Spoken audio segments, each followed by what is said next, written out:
Okay, this is where we insert banter here. So, how are you? How's it going? Oh, I'm feeling great, man. Feeling very blessed and highly favored. Can't complain at all. So thank y'all for having me. It's a lovely Saturday here in Florida, so everything's great. Do you have any cool plans this weekend? No, just studying. I got like some videos I have to finish editing. I have like 3 videos that I somehow have to finish this weekend, and there's just like been a bunch of new AI tools that have come out. So I'm gonna try to study as much as I can and try to implement what I'm learning, and that's pretty much it. You sound like Yeah, Tiffany studying all weekend. She's in grad school. She's a total, what's the word I'm looking for not fun? yeah. I mean, it's just especially. Well, I feel like with learning, you have to figure out, and this is kind of just like nerdy, like brain stuff. But like you can kind of like trick your brain into like finding like making things that aren't that interesting, and that's like a hack to like make learning fun or just like make it easier to digest a bunch of material that might be uh kind of tedious to learn. So like you have to like find ways to make things that you're learning interesting, and then it'll just make it easier to learn large bits of information. But yeah, I don't know. I'm so That's glad you said little that hacks that I because learned. now I can be like, is it called making your brains work? Yeah, it actually is a brain twerk. Yeah, it actually is. Yeah, it's I don't know. I get very fascinated just about like I guess it'd be like human potential and like ways in which we can kind of stretch ourselves as humans. So like learning about different like productivity or like brain hacks, ways to just like improve your overall being, like those things like really fascinate me. So but yeah, there's always like there's a lot of little meditation is always great. But there's just a lot of like little things that we can do just to reach our optimal state. Right on. I feel that. So, Yeah. do you know what's about to happen before we dive into the real stuff? Yeah, I think it's gonna be really dope. I did read. I went through the questionnaire that you guys sent me. Um, I didn't fully dive into it, so it's a lot of this is gonna be on the fly. I Love it. apologize in advance for rambling. Sometimes I do that, but I'm excited. I know y'all are dope, so I think this is gonna be dope. So let's get it. Awesome. Okay, well, you ready? We're going to play a little game called That's My Jam, 90s R&B edition. Again, shout out Jimmy Fallon. I am still waiting for the lawsuit.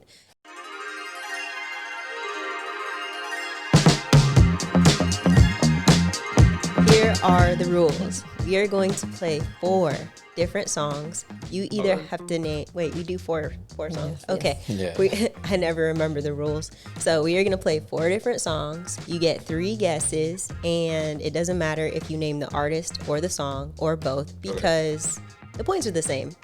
I mean, if you could get both, it's a flex. It's good for the culture, but you just need to get one. Okay. Man, this is gonna be tough, man. I love our 90s R&B, but like the names of the songs I don't be knowing and the artists, Oh, goodness. I'm the same way. Well, then we'll just enjoy Dre's vocals. I be knowing the songs though. I know I'm pretty sure I'm gonna know the songs, but okay, let's go. All right. Awesome. Song number 1. Cause we're feeling alright. Taking the time to freeze our minds and have a ball. Yo, everything's fine. It ain't nothing to it, cause we're gonna do it all. What are we doing? We're just vibing, and you know it. Dancing the night away. You know we're grooving, yeah. Vibing. Don't you know we're vibing? Don't stop until the break of day. Ooh. So you guys are just playing the vocals. You aren't playing the beat with it. Yeah, we're only, copyright issues. Oh, So, geez. All right. So that makes it a little harder. Because I wasn't sure if that was a group or if that was just like one singer. I'm gonna go with, and I know this is probably wrong. Tevin Campbell. No, it's okay. That's one guess for sure, and it's gonna be one guy the whole time, whether it's a single artist or a group, and he just does really good harmonies. Shout out to Dre, so talented. Oh, okay. So I wouldn't got that. I've actually never heard that song before. Okay, well, I mean, it's Boys to Men vibing. Okay. That's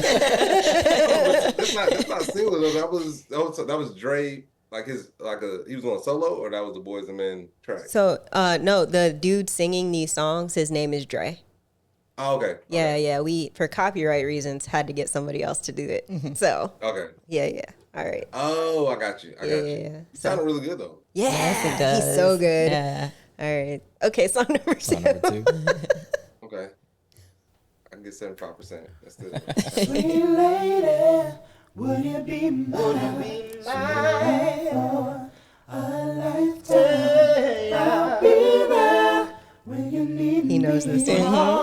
He vibing. Call me, see me, sweet lady, would you be mine for a lifetime? I'll be there when you need me. Call me, receive me, I know this. We figured. I was singing along, but my singing voice isn't what it needs to be at the moment. I'm more of a shower singer. But this is none other than Lord Voltron himself, Tyrese. And funny story about Tyrese. He was on Clubhouse for when he first jumped on there, like what 2020 or something like that. He started. His screen name was Lord Voltron. I don't know if you got. I don't know why he called himself that. And his first week on Clubhouse, he hosted a erotic poetry night, which is very on brand for Tyrese. It was so weird, but yeah, it's an interesting dude, man. But yeah, Tyrese, Sweet Lady. Yeah, I love that song. He had some hits though. Tyrese had some like certified hits. He does. Give him the ding. Where's the ding? I don't have access to the ding. Okay, you're gonna do I'll it add in it in post-production. post-production? Okay. All right. Okay. Song number 3. No, you're never gonna get it. Not this time. Never ever gonna get it. My love. No, you're never gonna get it. Not the chance to never ever gonna get it. Yeah. No, you're never gonna get it. Not this time. Never ever gonna get it. Sweet love. No, you're never gonna get it. Is this Drake doing all this? Yeah. Never gonna get it. Never gonna get it. Never gonna get it. Never gonna get it. Never gonna get it. Never gonna get it. Never Oh, he's gonna singing get along it. too. Never gonna get it. Never gonna get it. Never gonna get it. Never gonna get it. Never gonna get it. Never gonna get it. Never gonna get it. Never gonna get it. Never get it. Wow. That is in vogue. Never Gonna Get It is that the name of the track? That's a good question, right? We should probably know that before. Yeah. I I feel turned like my. in the 90s they were just on the nose. They didn't try to do too much with the song titles. They were just like, this is called Never Gonna Get It. And we're just gonna yeah. So I know it's definitely in vogue. It's on my phone, but I turned my phone off. So yeah, that's the name. It's definitely in vogue though. So ding ding ding ding ding. 75%. You're close. You're close. So song number 4. You will not hurt my pride if right now you decide that you are not ready to settle down. But if you want my heart, then it's time that you start to act like you're mine in the light and dark. If you love me, say it. If you trust me, do it. If you want me, show it. If you need me, prove it. If you love me, say it. If you trust me, do it. If you want me, show it. If you need me, prove it. Oh gosh, jeez. I know it's right there, man. Right? You almost got it. I mean, I know it's Say It, I believe. I think that the track is Say It, but jeez, you know, I'm drawing a blank. I know the song though. But I feel like I even know the video. I'm gonna go with. I think it's One Woman. I don't. It's okay. It's all right. This is a tough game for sure, but SWV. I know it's not SWV, but I'm gonna just. yeah. No, you good because like we've had people get 0 out of 4, so you're Okay. yeah, okay. you good. But that's If You Love Me, isn't it? Yes. By Brownstone. Oh, say it was Tory Lanez. When he sampled that track, I believe. Really? Probably. Man, I have to go listen to Tory Lanez. Who's the artist? Brownstone. Brownstone. Okay, I wouldn't have got that. It's like you've heard the song before but didn't know the artist. Yeah, man, they had some great tracks in the 90s, man. They did. They did. This game will go on forever. So, anyways. All right. Well, I guess we should get down to why the people are actually here. I am Jordan, aka Jay, aka the Chosen One, aka Big Stepper, and I am here with my co-hosts today. Wow. Well, we'll start with Tiffany. Go ahead, Tiffany. Hi, I'm Tiffany B. Just excited that you're here with us today. What's up, Tiffany? You don't have a bunch of names like Jordan? Oh, no. I don't need all. Too much to remember. And then we have... And I'm Anthony. I'm the producer of the Stats on Stats podcast. I don't have a lot of names like Jordan, but thank you guys for having me today. I'm really excited to talk to this filmmaker. So filmmaker to filmmaker, I'm glad to be here, man. So the truth is we invited Anthony because he was just going to try to steal you for his podcast anyway. So we figured we would save everybody some time. It's an honor to be here, truly. What we do here is we talk to leaders in the cybersecurity, IT, technology space, and we have one of those leaders here today. So I'm going to allow him to introduce himself, tell us where he's from, where he is currently, what his role is, and how long he's been in this space. Yeah, so my name's Willonius Hatcher. Wait, we need to pause here. I'm Ali, the Stats on Stats AI bot. Please excuse the interruption, but we need to roll a clip to showcase King Willonius's work. If you're listening to the podcast today, head over to YouTube and check out the video portion. Anthony, roll the clip from Lickback Renaissance.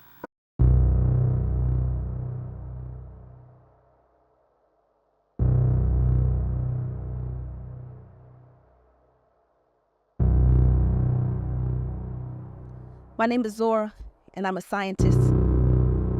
I made a mistake. I didn't mean to cause any trouble. Home is my home, and I just wanted to use my gifts to help my people. I didn't know this technology would start a war. I'm sure that there's a way that I can fix this. I just want to go home.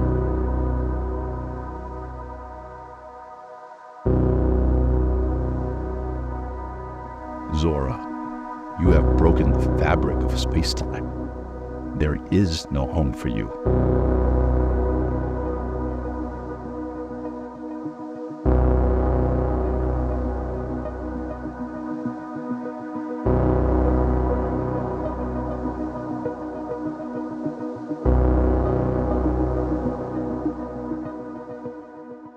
Simply amazing. The AI revolution has begun. Check out all of King Willonius's work in the description below. And now, back to the show.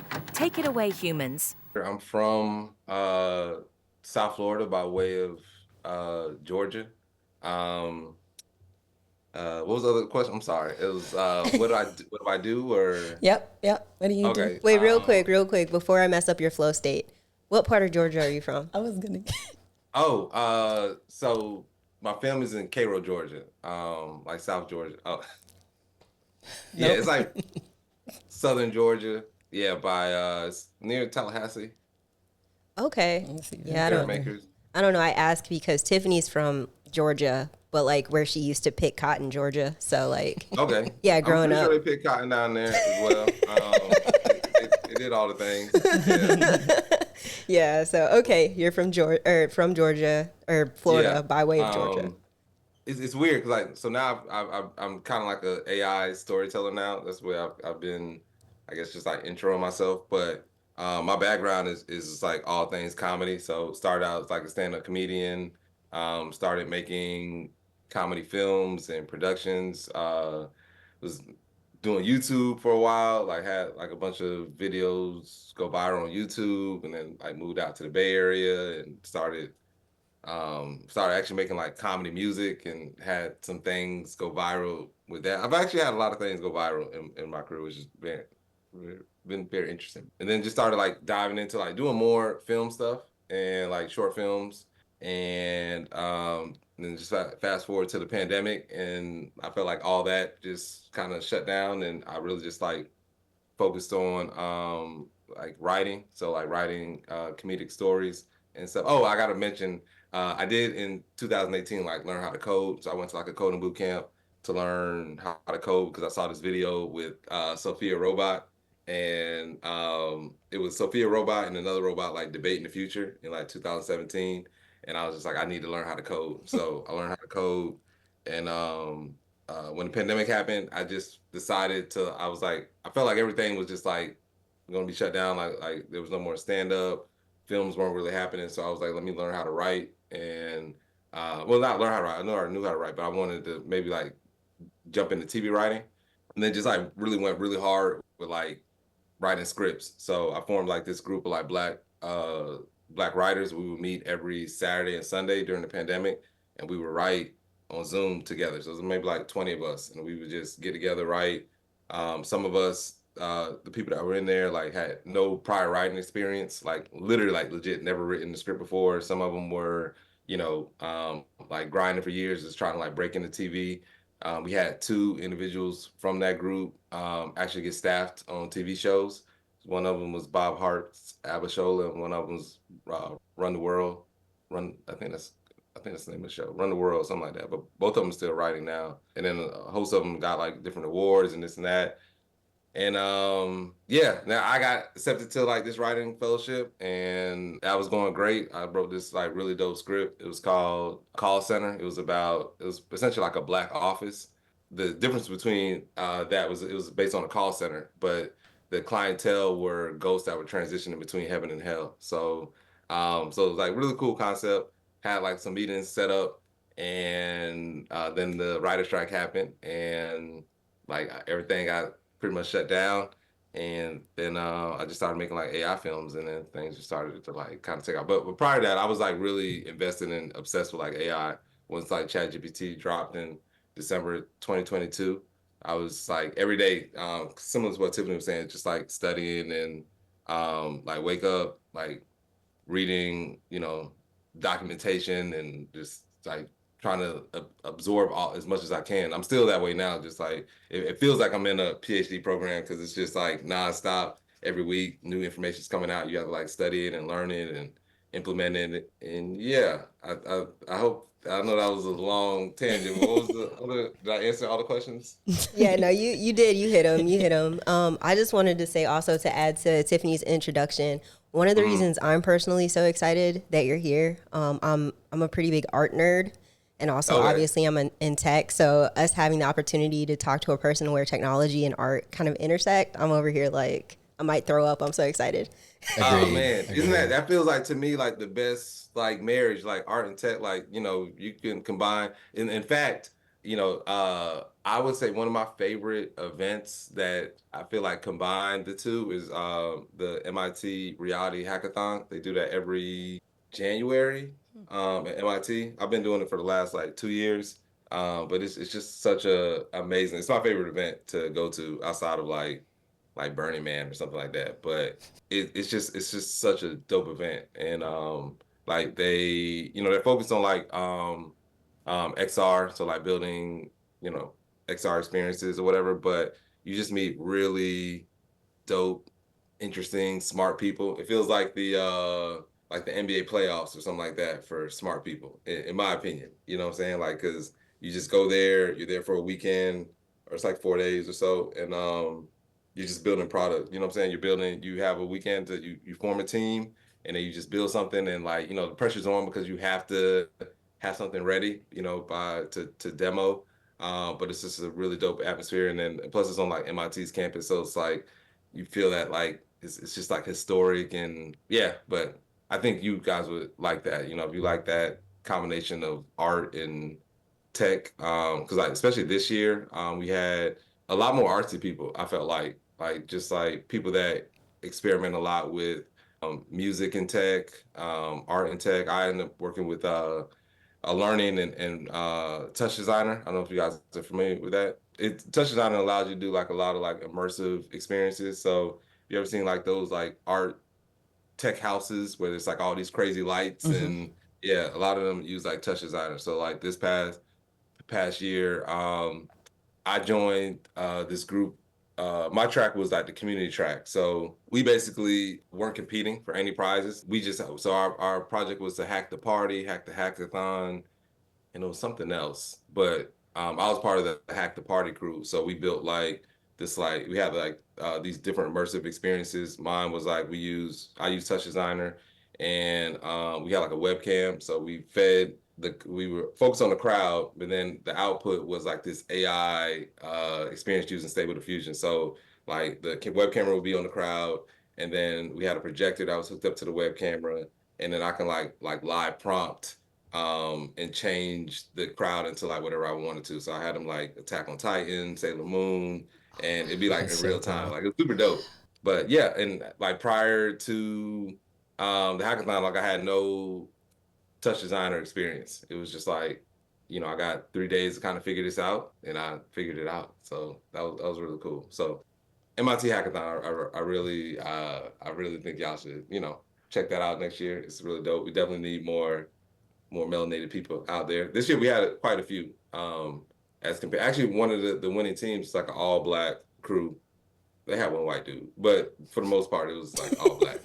But they're really dope. So he keeps talking about, because we asked you how long did it take you to get spun up on like AI and doing the prompting, and you said like a couple hours, and now you're like, oh, it only took me like 3 days to figure out how to do all this. And I'm like, I would have needed 2, 3, 4 weeks to try and figure out how to change a live crowd as they were moving outside. It's crazy. Oh yeah. Well, I think that, one thing I think was like a big change, like going to like a coding boot camp way back in the day, like I think it really helped me as far as like just like learning to learn or whatever. So like I always like try to do different things. I think it's been like it's been I guess a positive and maybe a hindrance throughout my career, just because like I haven't been like singular focused on one thing. But being able to just like get a piece of information or new software or something like that, I can kind of just like I'm not like intimidated to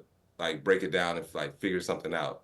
So so it's just like for me it's kind of fun to be like, all right, like this is something I don't know, and then trying to figure out like how to make it work. So but I constantly try to put myself in that in type of space where I'm have to learn something new, so that way learning something new isn't like super challenging. Like it's a challenge because it's something new, but my brain, I guess, is kind of wired to like learn something new constantly. So, but it's like anything. It's just a muscle. Anything you do constantly, you get better at.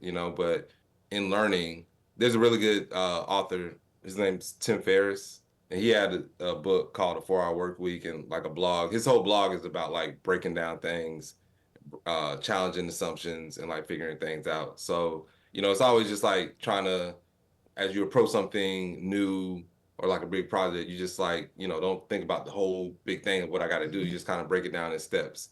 Even with the touch design thing, like I spent like, I want to say 2 or 3 days, man, just like banging my head against the wall, just trying to figure out like how do I make this thing actually work. And like the last day before we had to like present, I got the code to work, and it was just it's like the most satisfying feeling ever. Like it's just probably developers, like when you actually get that code to work, it's like you just can't describe that feeling. It just feels really good, especially if it's been challenging you and frustrating you for a long time. It's a great feeling. But I admire like people who can just like jump in something and be like, I've never seen this before, but like take that and create something. Jordan actually she has this ability to do that same thing. So like I see her like with Splunk, with Elastic, like any one of those tools, she'll just grab a hold of it and be like, I am going to figure this out. And so I love seeing those kind of parallels of like, I'm going to make it happen. Anthony's the same way. Go ahead, Anthony. Yeah, no, Let's all lift each other up, man. I love it. Yeah. I actually had a question because the whole AI landscape is really at the very beginning right now, and artists specifically are super like anti-AI because they think that the AI is going to replace their jobs and that kind of stuff. So I'm curious. It's very refreshing to talk to someone, a fellow artist, that completely embraces it and uses it as a tool and as a superpower. So I want to get inside your head. Like, what made you kind of adopt AI, especially like ChatGPT and all the AIs that's out there right now? I was reading that you use Midjourney as well. Like, what made you kind of embrace it instead of reject it? I think it's just so cool to use it and see the outputs, and I think it really just like enhances everything that you do. So like anything that you come to AI with, it kind of it's almost like a superpower in a sense. So if you are great at marketing, it's just going to take your marketing to like the next level. Similar to like for me, it was just like being able to tell stories and like imagine worlds and things that I could never really. I mean, I guess I could, but not to the level that I can do it now. Like I can write a story and then show people exactly what it is that I want to create versus like, if I'm making a pitch deck, I have to go find Google images and hopefully like if it's something like if I want to make a Black Game of Thrones, I gotta maybe find an image of Game of Thrones, do some Photoshop or this and that, or maybe hire somebody. Like now I can actually create the whole trailer and like make you feel the emotions that I want to feel. So tough love, I'm above it.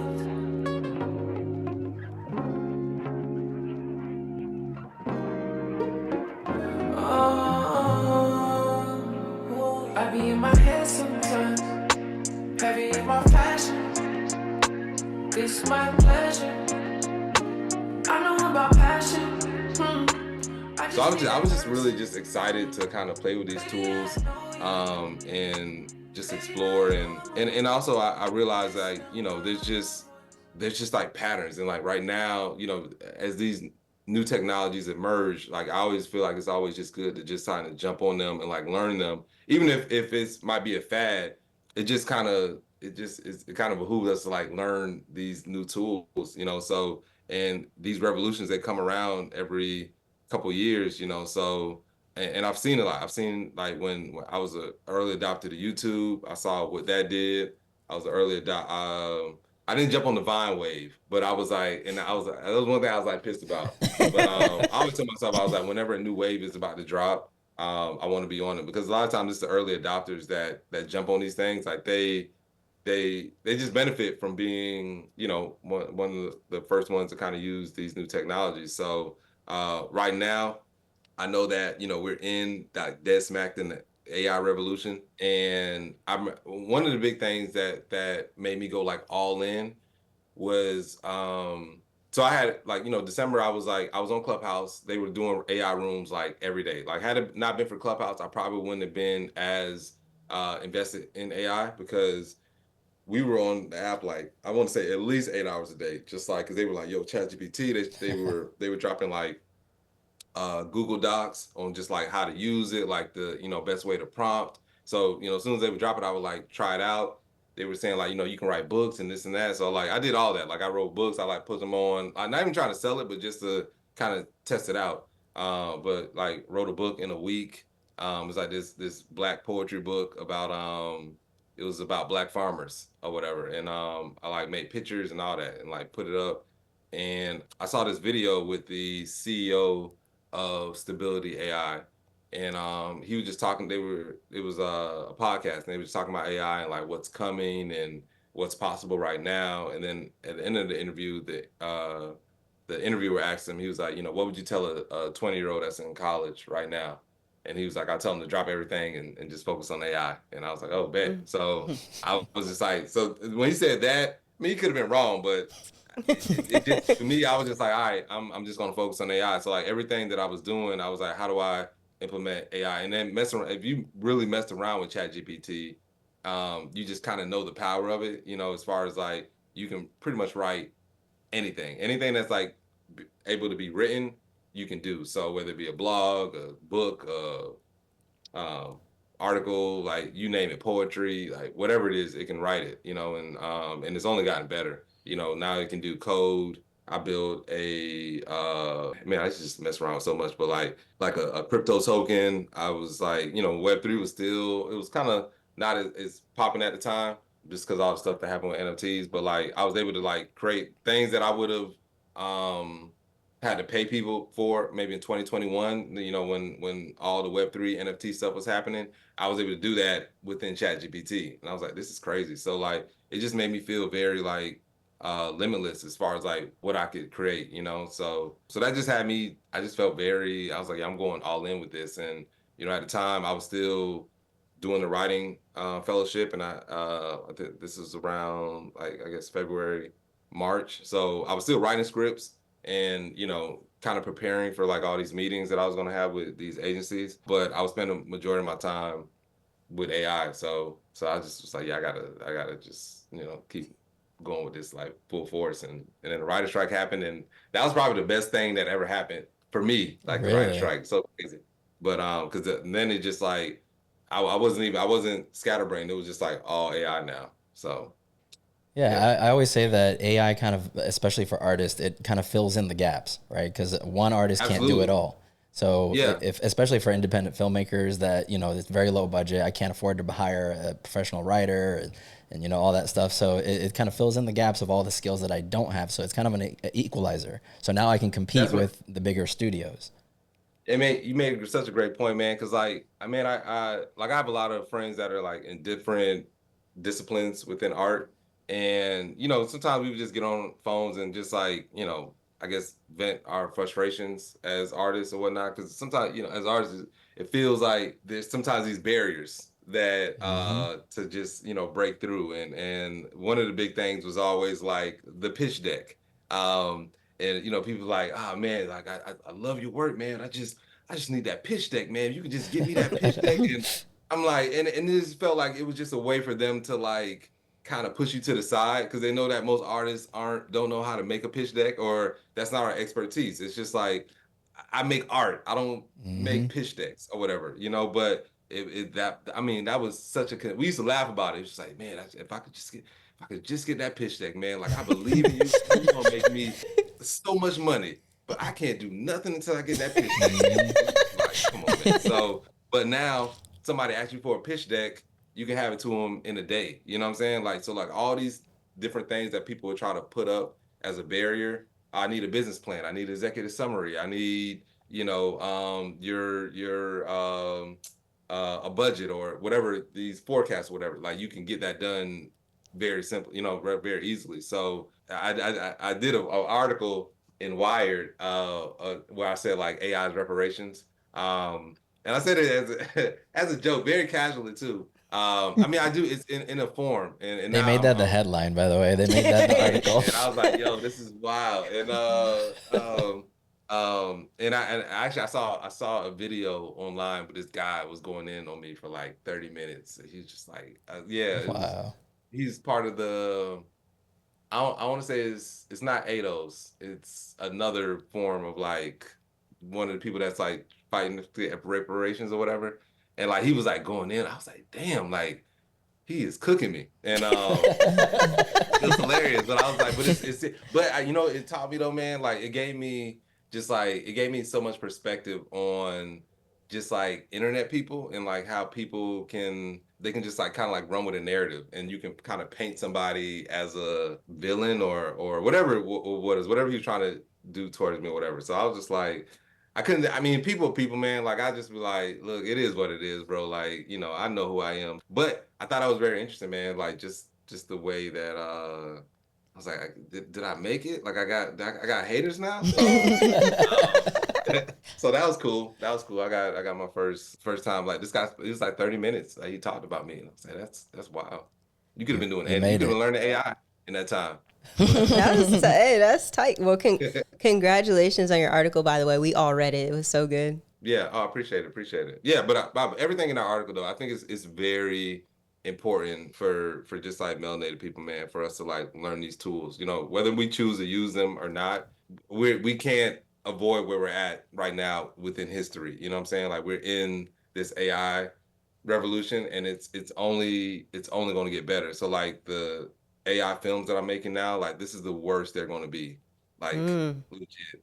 So it's only up from here, you know, and so let's not get left behind, you know, when it comes to, I mean, you guys know, like in tech, my sister's in tech, man. I've been going to Black tech conferences for years, you know, and the conversation was always like, we got to get more Black people in tech. We got to this and that. And I used to get just so frustrated with, even though I wasn't like trying to pitch a company or whatever, but it was like always us like asking white people for money or help and whatever it was, you know what I'm saying? And them just being like, no.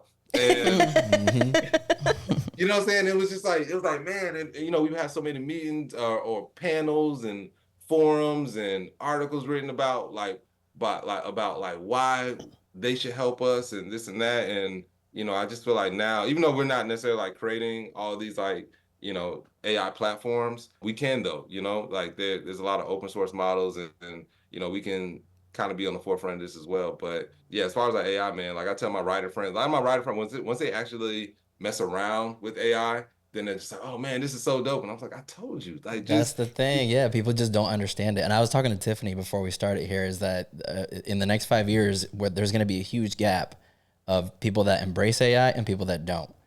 yeah, You know, it's yeah, and with any tech revolution, even the smartphone revolution, there was people that completely embraced it. The tech nerds were at the forefront, and then the people that rejected it, and then they had to catch up. yeah, yeah. But it's just gonna be like the default though, you know, when you really think about it, because like imagine you trying to just get administrative job, you know, maybe a year from now or 2 years from now, you don't know the basics of like prompting. You know what I'm saying? It's gonna be like trying to get a administrative job and you don't know the Microsoft suite.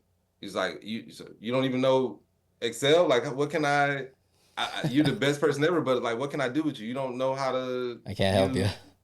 You know what I'm saying? So yeah, so a lot of these like AI things, but the cool thing about AI is like it's just getting easier to use. So like you talk to it like you talk to a regular person. You know what I'm saying? So it's I think as it gets more sophisticated, it's going to get, you know, it's, I guess, I don't say dumbed down, but like, you know, just more intuitive. So like, you don't have to use like a super complicated prompt. It's just like, hey, make me a website.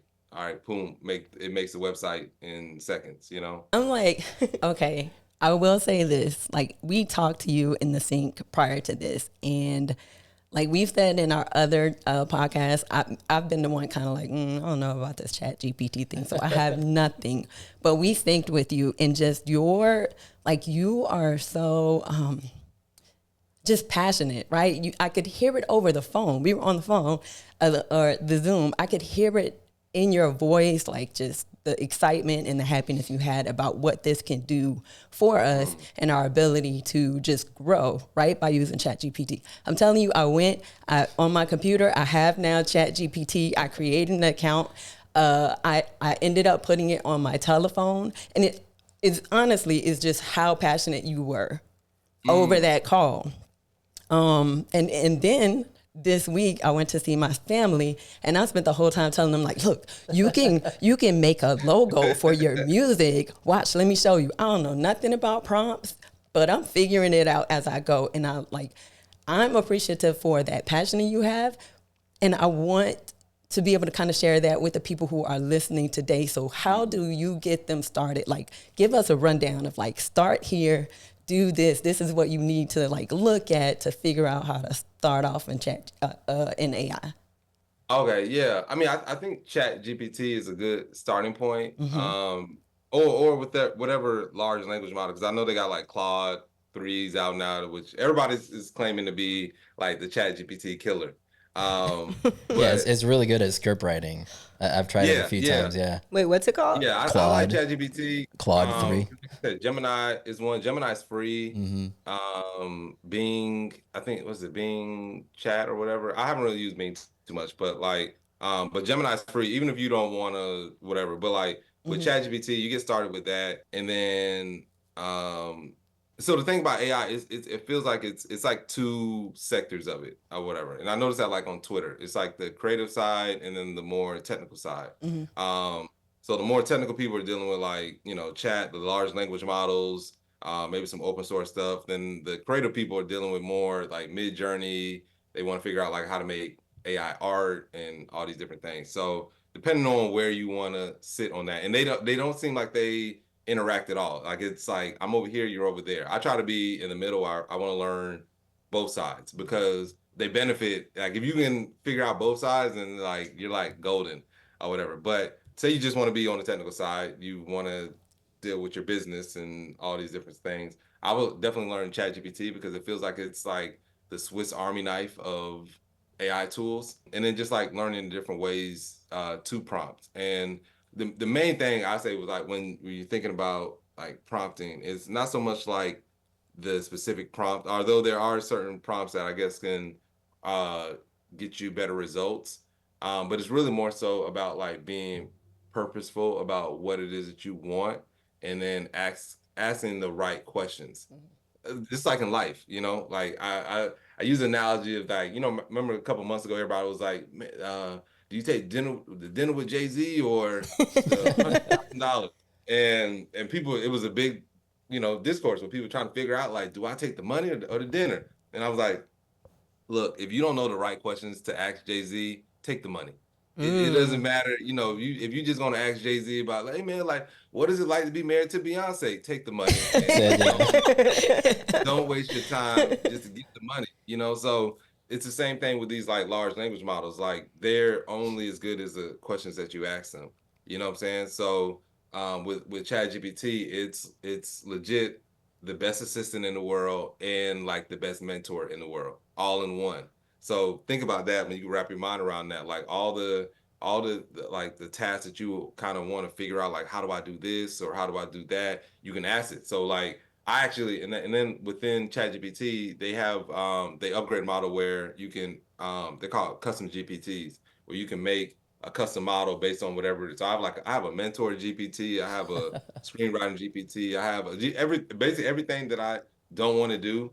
I have a GPT for that, or things that I wanted to. I used to always try, like I need a mentor and this and that. So now I have a AI mentor that I just ask questions that I would ask.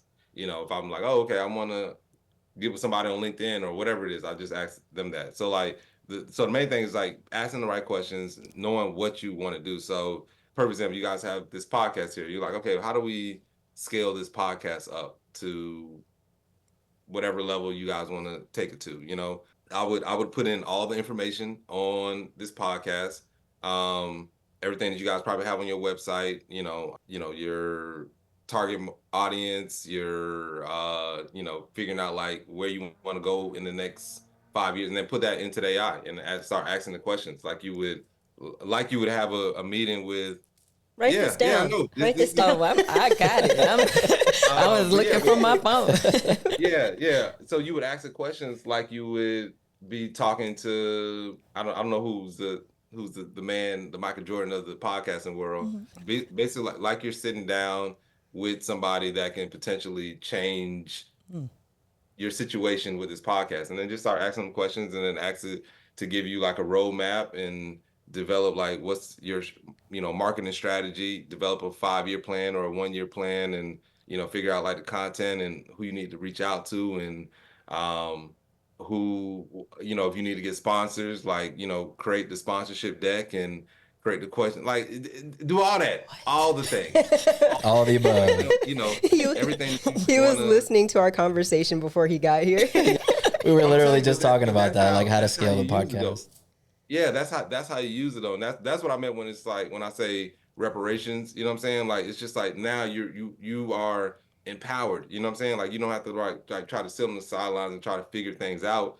You have a collaborator to help you figure these things out, you know what I'm saying? So you have that expert in the room with you to help you do the things that you need to do, you know what I'm saying? Because look, man, like y'all know like people want to help us, but at the same time, people ain't trying to help us. So Yes. help ourselves, So, and these tools, allow us to help ourselves. They really empower us. You know what I'm saying? If we look at it in that way, if we kind of focus on like, man, AI just trying to yeah, it's gonna be that, but it's wherever we choose to put our mind, that's what our reality is kind of gonna look like. So, I've used AI like in the first year, I was just using AI. I was like, it was more so just testing. I was like, all right, everybody say that AI can do this. I was getting booked at conferences. I did the Kentucky Yoga Festival.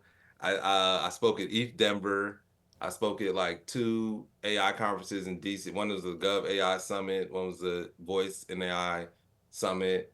Um, what else did I do? I was making like pitch decks. I was like working on my scripts, like so, like all the things that I didn't enjoy doing as it pertained to the filmmaking process. Like I never liked making treatments, series Bibles, all these different things. Like you do that. Like that's something I would have like paid somebody to do.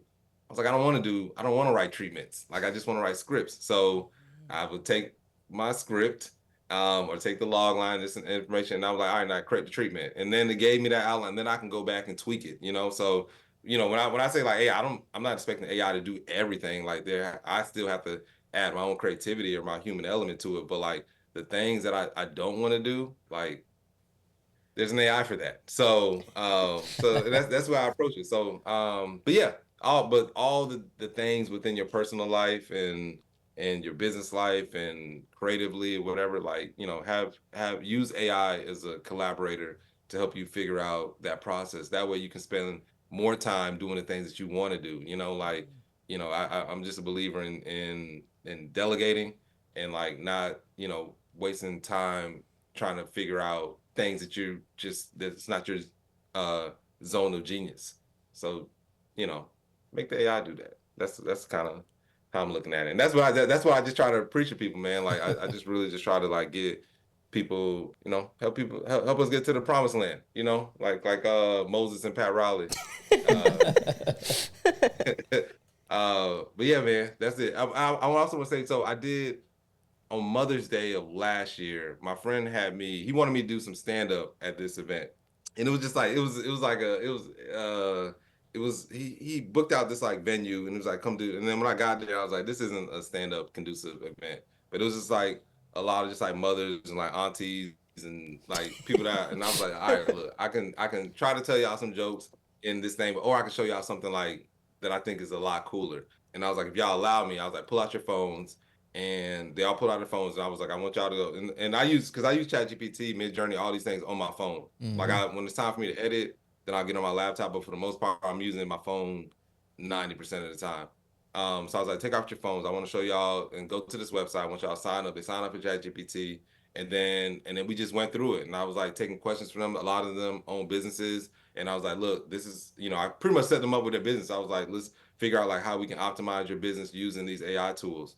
So it doesn't take long. The cool thing about these AI tools and systems is it feels very much like the Matrix. Yeah, I think it was Trinity. Remember I seen she was like riding a motorcycle. She was like, somebody asked her, it was like, do you know how to ride a motorcycle? She was like, no. And then she got like the quick download. Mm-hmm. She's like, I do now. So that's what the AI feels like. It's just like the way like everything that I pretty much learned within like a year, I can teach somebody and get them up to speed in like 30 minutes or an hour, which you can't do with like After Effects. You can't do with, probably, I mean, now you can code with AI and it's crazy, but a lot of different softwares, you can't teach somebody in 30 minutes, like a whole complex software structure. So, but you can do that with AI. Like I can take somebody that's never used ChatGPT and within 30 minutes have them, I would say maybe not an expert, but very proficient at using ChatGPT. Same with, the AI films or all these different things. Like that's what AI does. Like it's not I gotta learn this thing for 4 weeks. Like people offering 4-week AI courses. I'm like, yeah, that's cool, but definitely a money grab. But it's just like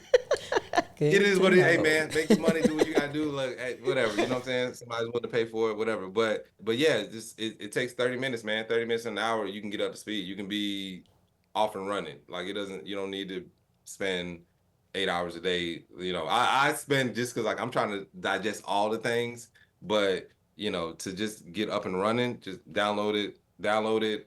And I can say like there's like guides. If you just like type in like Chat GPT guides or whatever, like you can learn all the best things. But the main thing is just like knowing what you want to ask, asking the right questions, utilizing personas. Personas is like a big thing with Chat GPT. So like if you want to write a book, you say like adopt the persona of an award-winning author, and write this book. Or if it's just like, hey, I want to start a business. Okay, adopt the persona of a award-winning entrepreneur that has created 20 $100 million businesses and exited yada yada yada. So but when you adopt the persona, it gives you like a baseline of that persona that you're creating versus just like a very general response that ChatGPT will give. So personas are really great. And then you just give it the task that you want. But then also like utilize like asking ChatGPT like to refine your prompts. Like you can do that. That's like a hack that I learned early. It's just like y'all look You know about this? yeah, like having it like refine your prompts for you. So you be like, all right, say you make a prompt like, hey, I want to take my podcast to whatever level, and then you like, is this a good prompt? And then you might be like, nah, man, let's do it this way. And I'm like, okay, cool. So yeah, you just do it. You just run it like that, But you only get like you only learn that just the more you use AI. So like, I used to tell people, even though I don't take this advice now myself, but like just because I spend a lot more time probably in Midjourney and other systems, but like spending like 30 minutes a day just like prompting and just trying to figure out like how you actually like the prompt. That can be very helpful, for you. But it's like anything, man. It's just like you gotta be shooting in the gym, as people say. You know what I'm saying? So like any craft, any discipline in life that you choose to do, you get better at it the more time you spend in it. And there's a Japanese quote. Hopefully there's nobody in here that's watching this like he said it wrong, but I believe it's called Kaizen, and it's all about like every time you perform or you produce a piece of art, you do it with the intention of being better than the last time. So whenever I'm trying to like create things, or I'm always just thinking in my mind like, how can I kind of stretch myself? Like, how can I get better? How can I be better than the last thing? Like the last AI film that I made, I want that to be better than the previous one that I made. Same. I'm sure you guys with your podcast, it's just like let's just the continual growth. It's not about like hitting home runs. It's just about like getting 1% better every time, or every day. And that's basically what it is. Like if you get that 1% better every day, over the course of a year, you're like, damn, I didn't realize how much I've improved. So. Now, when you say AI films, what other systems do you use other than Midjourney and ChatGPT for script writing? Do you use it like in the actual film? I'm just using like Midjourney and Runway. That's pretty much it. ChatGPT, I don't really use it too much because I don't like the way it writes scripts, and I haven't really done it, to be honest, like a lot. Like I made a script writing GPT, but it's more so just to like I guess more so to test it out because I actually enjoy the process of like screenwriting, like Yeah, I personally use it to spark the idea because that's always the hardest part is like just to get the idea and then I'll take it and I'll run with it.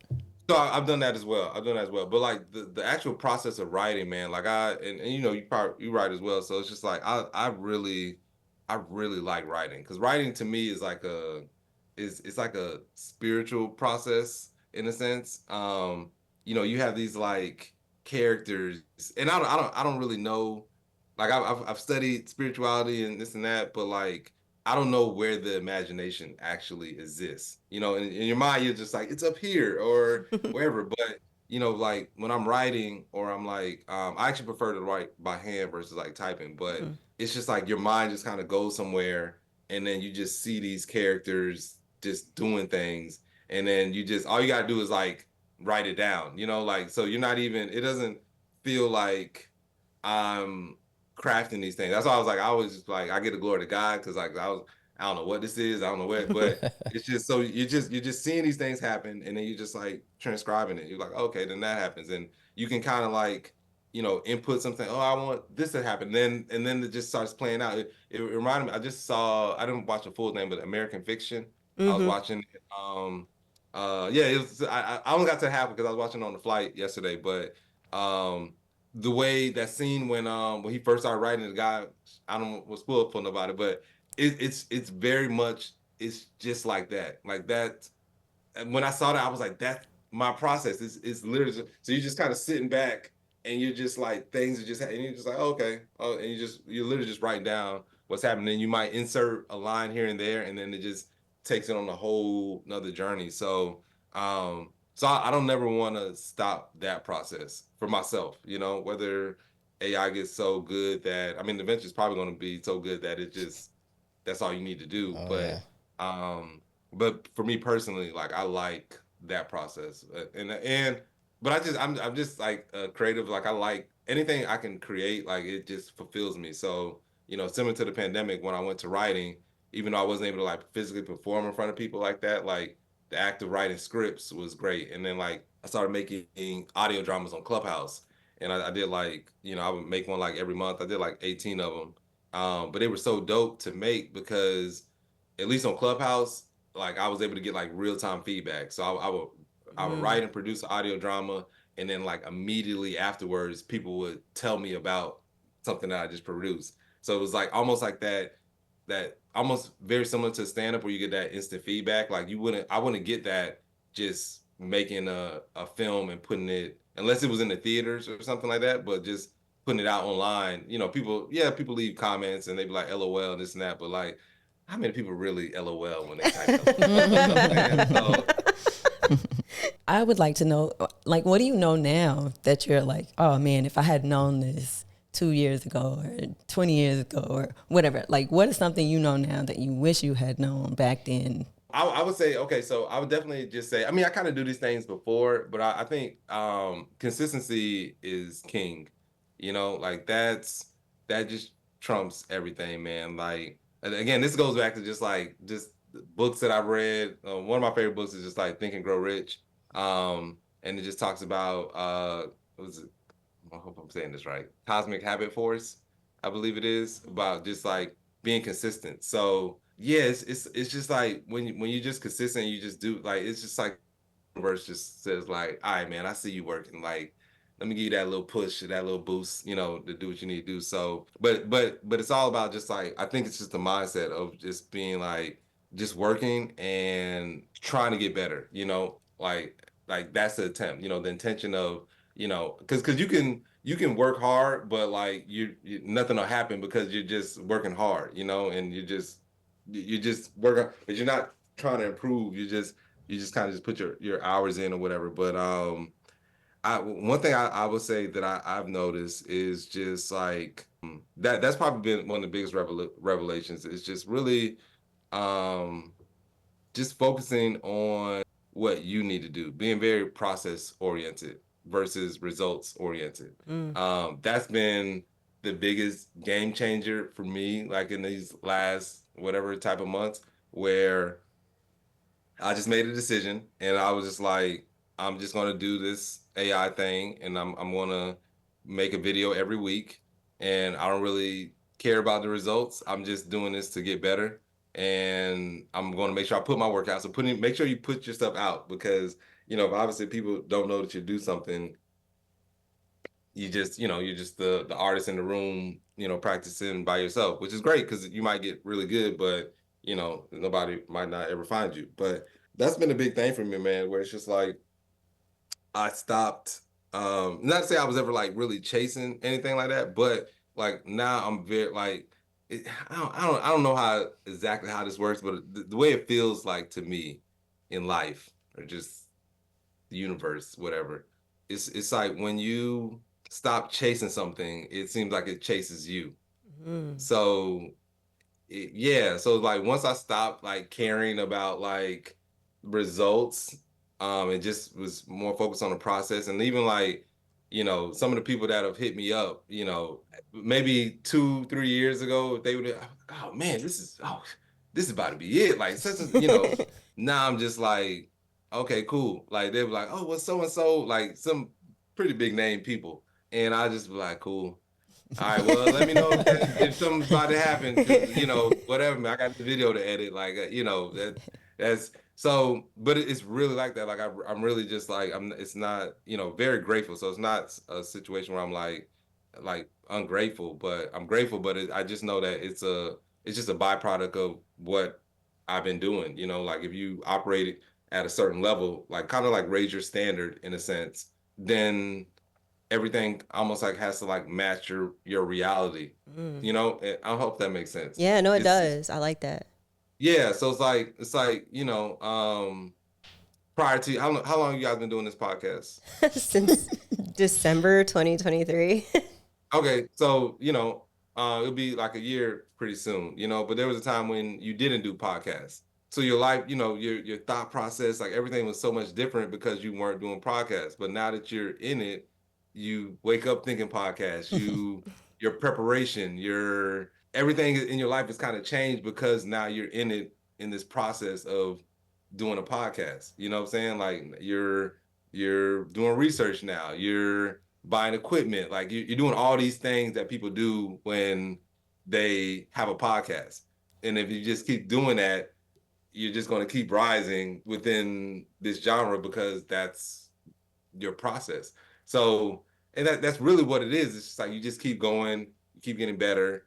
And yeah, and then people respond to that, you know, based on how you want your podcast to be. Like you're going to start reaching, you know, you guys are focused on cybersecurity and different things like that. You'll start reaching the top people within this field, you know, because that's the way you're operating. And yeah, and that's but you know, I think it's like a lot sometimes when we start something or it's like, oh man, like you're looking at other people. And so I try not to do that at all. You know, I look at other AI artists and I get inspired in a sense, and I'm always congratulating them. I'm just like, man, even if sometimes if I see like they put out work or whatever, like sometimes I don't have time to like actually watch their stuff, but I'll just like congratulate and just drop because I feel like for some artists, a lot of people, not even just some people, we just need that encouragement to just like keep going. You know what I'm saying? Where like I say like all the time, like some people just need hugs, man. Like they just, you know what I'm saying? Because it's just like, hey man, life's hard, and it's just like, man, some people really just don't get hugs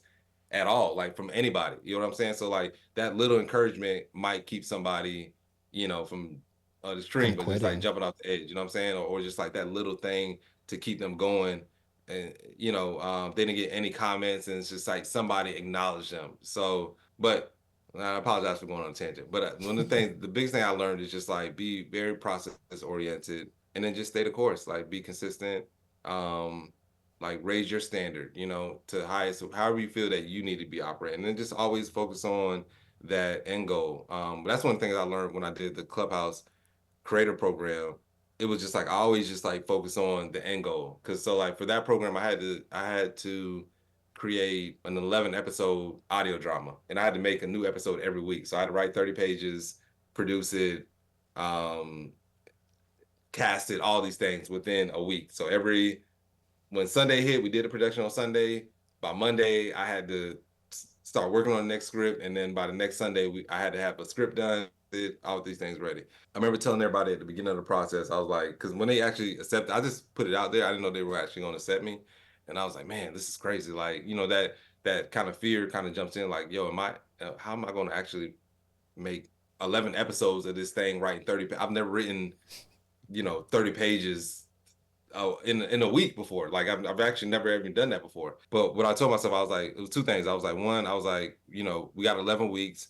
We're going to look at it like, I'm very into sports. So I was like, we're going to look at it like NBA season or college football is probably a better example, because you know, the way you start out the season isn't the way that you end the season. Mm-hmm. You know, you're kind of just building. So you want to just every week get better and better and better by the end of, because you probably see that in college football more than anything. You have teams that may start out kind of shaky, but by the end of the year, they're national champions, you know, because they just got, you know, maybe they got a, you know, block kick here or whatever, but they just found a way to win every single week. And then eventually they win the whole thing. So I told everybody, I was like, look, man, like throughout this process, we're probably going to mess up sometimes, but we're just going to get better every week. And by episode 10, and I told them, I was like, by episode 10, this thing's gonna be running like a well-oiled machine. I just tell people that. I don't know if I believe it. It's like, yeah, man, it's gonna be great. Just trust me. So, but that was the process. It was just like literally like every week, just try to get better and better. And then only thing that, and I know this works though, you always just focus on the end goal. Like, don't focus at all about what can potentially go wrong. You just focus on, I just knew that by Sunday, I would visualize us having a successful production. And it was always all I would tell myself was like, I would hear in my mind people coming on stage on Clubhouse, like, congrats, like, man, that was such a great production, this and that, and yada, yada, yada. And that's all I focus on. Some days I would give them a script at like the day of the production. Like if our production be at like 8, I give them the script at like 5. And luckily we have really talented actors that can figure it out. But that's it, man. Like so as you're doing these things, like it's just like you just focus on the end goal, because like everything else that happens, like you can't really control the negative things that might come at you, or it's really more so just perceived negative. They're just like kind of like illusions or whatever. But they're really just almost in my mind, like they're there to just kind of like throw you off a little bit just to see if you really want the thing that you say you want. So I just say they're just illusions. But because you have this end goal in mind, it's like you're traveling to the destination. You guys are from Florida, so it's like I need to get to the classics, or I need to go to Tallahassee or whatever, and I'm in Miami. Along the way, you might get a flat tire, you might run out of gas, so many things that can happen. But you're not saying, you're not going to say like, oh, I'm not going to Tallahassee anymore. You're just like, you're still going to Tallahassee. Yeah, it's just a flat tire. Like we need to go get the tire changed. We need to, whatever. But we're still going to this destination. So that's why I say like you just keep that end goal in your mind. Like always just kind of like visualize like what the actual finish line. Like I don't worry about all the things that might come up along the process. And that served me when I made films. I mean, I got so many stories of just like things that I've done that I like logically should have not happened, but it was just like my belief in just being like, we're going to get to where we need to get to. And then I just focus on that now. And hopefully somehow I'm able to get people on board and believe in the things that I want to do so we can get it done. But, I get at the God, man. I feel like, God just kind of just like, if you kind of meet God like halfway, I don't know if y'all ever seen that analogy with the footsteps on the beach. Oh yeah. Yeah. He was like, I carried you. Yeah. Oh, thanks, God. But yeah, it's like that, man. It's just like, if you make that leap and you go put your all and go as far as you can, then, he'll take you the rest of the way. So, yeah, I know that was a super, again, y'all got to stop me, man. This conversation, like Tiffany was looking at me, I'm like, she knows this conversation came right on time for us because we're not even going to get into this podcast and stuff right now. Man, but it's just really just part of the journey. You know what I'm saying? Like the main thing is just like what I'm learning. Another thing, I guess, is the gratitude. So like, just be grateful for the challenges that you have right now. You know what I'm saying? Because there's going to be a time when you move past this and you're not going to have these challenges no more. You'll have new challenges. You know what I'm saying? And you might look back and be like, man, I just remember those days when we didn't have to sit there and we didn't have all this and that. We didn't have all this corporate interest and this, so, like the challenges you have now, just do the thing that you need to do so you can, get past it. But you're going to get past it, if you just keep working and you stay focused and you have the right mindset. But then there'll be new things. And then you're going to look back at this moment when you're like, when these challenges, they're going to seem so small and insignificant to what you're doing in the future that you're going to be like, man, I remember those times. And you're going to probably laugh about it and wish you had the problems you had now. Yeah. Because they probably seem so small and insignificant. Yeah. So I keep that in mind too. Yeah. But that always happens though. You look back, because I'm pretty sure even when you guys started the pod, you're probably thinking about it for a while. And it's like, man, I just want to start a podcast. And now you guys are in it, doing it. You know what I'm saying? So interviewing people. So that'll always exist. The challenges that like they'll always be there, but they exist based on where you're at in life. You know what I'm saying? So some challenges are there just so you can essentially rise to the occasion, and so for them to like stretch you. So now, because that challenge is there, you became a whole new person, like a better version of yourself because of that challenge. For so sure. yeah, so just be grateful for them, man. Just be like, hey man, all right, cool, bet, thank you. And Thank then you, just Anthony. attack it. Absolutely. You got it. Yeah. Cool. Well, I know we're coming up on time, and I know, Anthony, did you have anything else you wanted to? No, I'm just glad that we got to have this conversation because these guys were having second thoughts, and I think this was super inspirational. It's very refreshing to talk to another fellow artist that is on the embracing side of AI. This is just a really fun conversation, man. I really enjoyed it. Thank you guys for having me. Yeah, man, I appreciate it. I thank y'all for, having me, and just I'm glad we connected at Van Jones's event, Jordan. This is super dope. And yeah, this is super dope, man. I'm very grateful, and thank y'all for allowing me to rant and talk. Yeah, I got to put a time. I'm working on that though. I'm trying to get more my speaking, but it is what it is. Well, yeah, no, like I said, thank you so much. We do appreciate this. And I guess before we officially wrap up, Tiffany, is there anything else you wanted to add or ask? You already have somebody in mind for Zoe's true screencast, like when it's on TV. Oh, for somebody, Zora? Yeah, Zora. Zora, yeah. No, not really. Like, so I made a version with Taraji P. Henson. That I never put out, but it's done. Like it's so like if you listen to the lick back version 2, that's actually Taraji's voice. What? That's me talking. I'm talking, but it's her voice over it. But I had like a version where it was fully Taraji all in it. It looked really dope, but we did it with because I did that with Code Black, and they were like, "Nah, we probably shouldn't put Taraji in it." But I was like, "Man, but it looked amazing." So yeah, but I think Taraji would be really good. There's this one actress, I don't remember her name, but she was in that Black Mirror episode with Anthony Mackie and Yeha, I think that's how you say his name. Remember when y'all watch Black Mirror? Yeah, but I don't remember that one. It was the one where he went into the video game and he was playing his boy in the video game and they became lovers. Oh, no, I don't remember that. It was a wild episode. Like, it was crazy. Yeah, they were like, so eventually they would meet in the video game and just go at it. And then, he would come out of the video game and his wife was just like, what's going on? Because she could feel that she was losing her husband. But that actress, she's really dope. There's so many talented actresses out there, man. That I would just, I would just believe I would want to just work with whoever would want to work with me. And somebody in here has acting classes, so if you don't be pitching me to nobody, your girl. You gotta do something, Jordan. You gotta do something, man. No, we could hoop, but I'm not acting. Nah, man. I just honestly, I took Bill Dukes. I went to ABFF like really early. I think it's just like 2007 or 8 or something like that. And I did Bill Duke had a acting workshop during ABFF, and I think it was in LA that year or whatever. Yeah, it was in LA.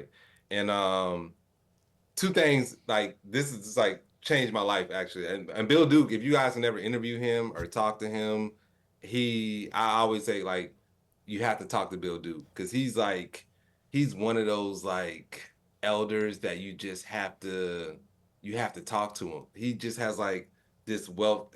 I don't know what he is or what, like, but he's one of them people, man. Like, you have to talk to him. Like, he's just a wealth of wisdom and knowledge. And yeah, I highly recommend it. If you ever see Bill Duke or hear about he's in an event that you're at or whatever, like, please, I'm telling you, just Mr. Duke, I have to talk to you, just in person with. But anyway, so he did two things that was really pivotal for my life. One, he had, prior to the workshop, was an acting workshop, and prior to that, he asked people to create monologues and perform them on stage or whatever during his class. And so he selected maybe like 3 or 4 people, and they got up there and they did their monologues. And he would, like, after they did their monologue, he would stop them. He would ask them like a couple questions, and then I kid you not, they would turn around and do like Oscar-worthy performances.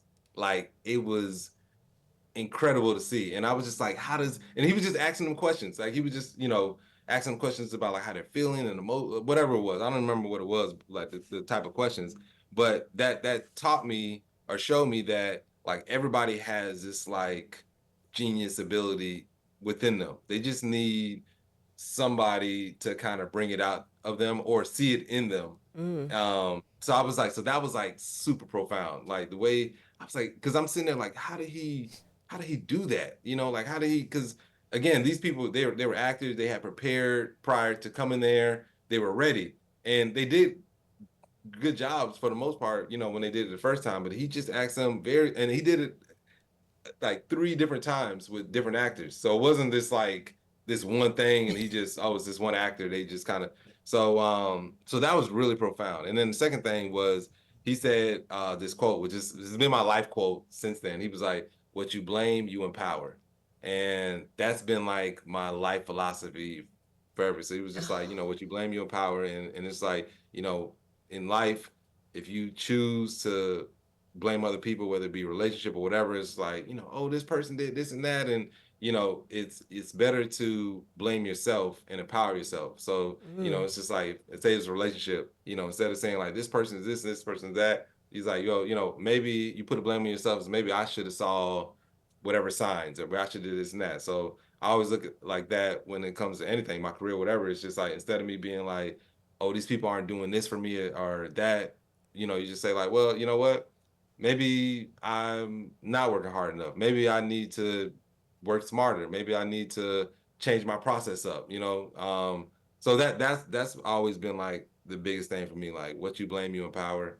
I that got stamped in my head and at a very young age, and I just try to approach life in that way. I love that. All right. Well, we have to wrap it up before Anthony starts charging us extra. Okay, go ahead. No, sorry about that. No, but again, thank you so much. Like, seriously, you could have been anywhere right now. You're here with us, chatting it up. So endless gratitude. Tiffany is going to go ahead and close us out. Thank you, Anthony, for being a part of this. Our listeners, we're glad that you're here with us for one of these episodes of Stats on Stats podcast. If you're looking for resources, hopefully, would you be willing to connect with anyone? Yeah, absolutely. Give out absolutely. your socials. Hit me up on Instagram, King Willonius, or Avocado Papa. You can type that in. Awesome. Yeah, if you'd like to find out more, we'll make sure we get those resources out to you. And I guess we'll see you next time. Well, wait, before you go, is there any projects you want to promote or anything like that?